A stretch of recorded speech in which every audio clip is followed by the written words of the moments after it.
Eccoci qui ragazzi, bentornati sul canale e benvenuti in questo nuovo video dove ricapitoleremo le due partite giocate ieri, perché con i risultati che sono usciti da Spezia Monza e da Lecce Udinese si è riaperta completamente la lotta alla retrocessione. Lo Spezia ha perso con il Monza 2-0 in casa e il Lecce ha vinto 1-0 con l'Udinese a Via del Mare. Andiamo nel dettaglio ad analizzare un attimo le due partite, perché le ho viste, quindi parlare di calcio giocato è ciò che si fa su questo canale. Quando riusciamo a guardare le partite le commentiamo e vi dico la mia. Quando non riesco, ahimè, non metto video, perché parlare per sentito dire e per highlights non mi va. Andiamo a vedere prima cosa è successo in Lecce Udinese e poi passiamo a Spezia Monza.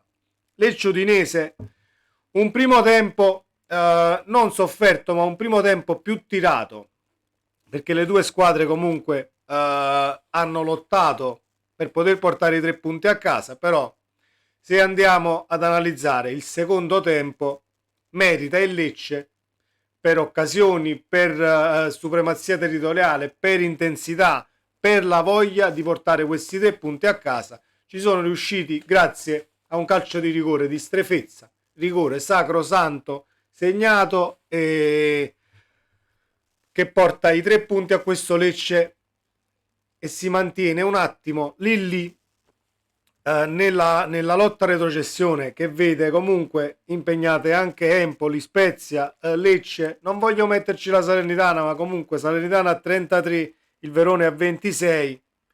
Non è proprio una situazione di comfort, nemmeno per i Granata.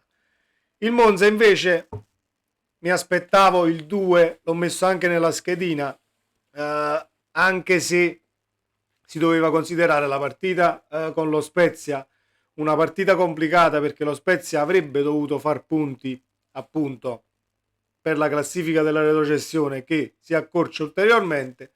Ma il Monza è una squadra che non fa differenza in casa o fuori casa, ti affronta sempre allo stesso modo, prima o poi il gol te lo fa. Squadra aperta, squadra organizzata. Palladino, lo ripeto tutte le volte, ha fatto un grandissimo lavoro.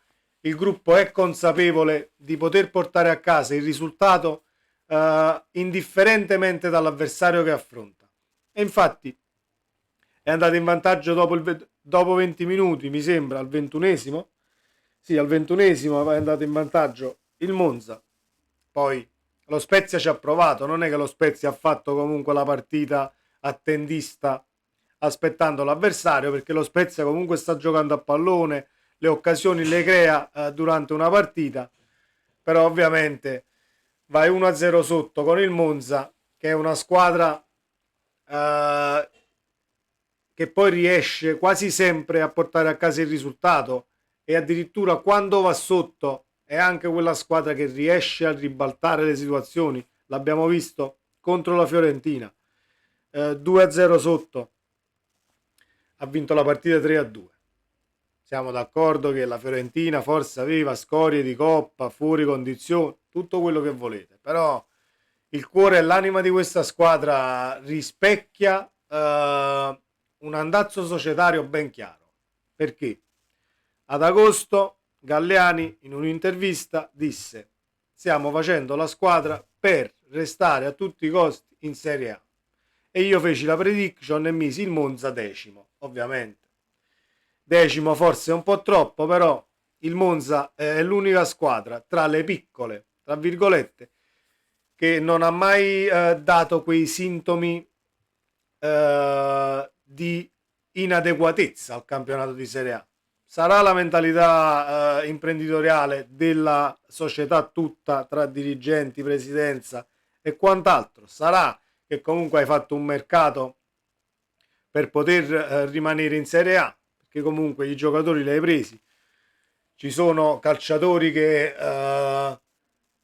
hanno un po' più di esperienza.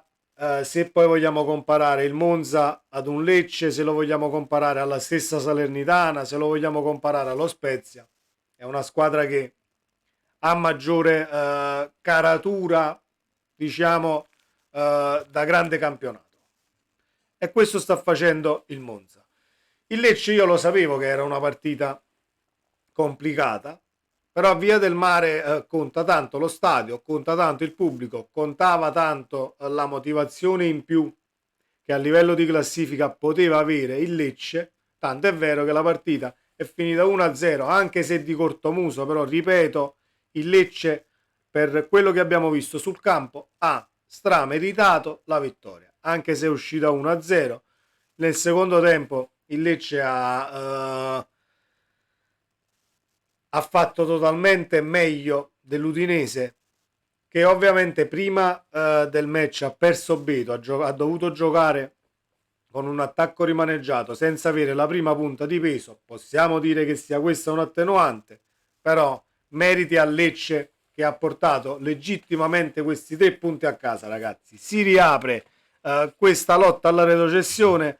Se vogliamo dare uno sguardo alla classifica, tanto per divertirci un attimo, Verona 26, Spezia 27, Lecce 31 e Empoli 32, Salernitana 33. Empoli, Salernitana e Verona devono giocare domani, quindi può ancora ribaltarsi il tutto, però era fondamentale per i pugliesi fare questi 3 punti. Per lo Spezia lo era lo stesso, ma lo Spezia non ci è riuscito perché forse l'avversario era diverso dall'Udinese, che quest'anno alti e bassi ha fatto un inizio di campionato più di metà del girone di andata, l'ha fatto discretamente bene, facendo anche grandissimi risultati. Poi si è spenta a livello forse di motivazioni, perché non gioca più come giocava prima.